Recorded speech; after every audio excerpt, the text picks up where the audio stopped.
Mga kababayan, kasulukuyang nakakaranas ng pag-aalboroto ang Canlaon Volcano sa Negros. Itinaas na natin ang Alert Level 2 upang masiguro ang kaligtasan ng lahat. Sa kasalukuyan, may 170 pamilya o 796 na katao ang naapektuhan. Agad naman natin sila inilikas sa mga evacuation center.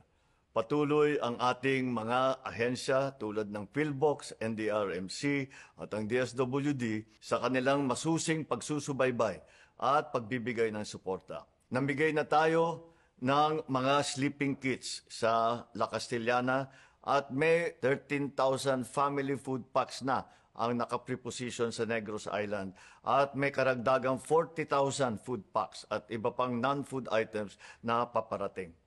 Naka-standby din ang ating mga air asset para sa mas mabilis na pagresponde. Tinitiyak ko na ang ating pamahalaan ay handa at patuloy na nagbibigay ng suporta hanggang makabalik ng ligtas ang lahat sa kanilang mga tahanan. Ako rin ay nananawagan sa lahat, lalo na sa mga nakatira malapit sa lugar, na maging mapagmatsyag at iwasan ang 4-kilometer radius permanent danger zone. Mangyaring sumunod sa mga payo at tagubilin mula sa mga lokal na otoridad. Maraming salamat at ingat po tayong lahat.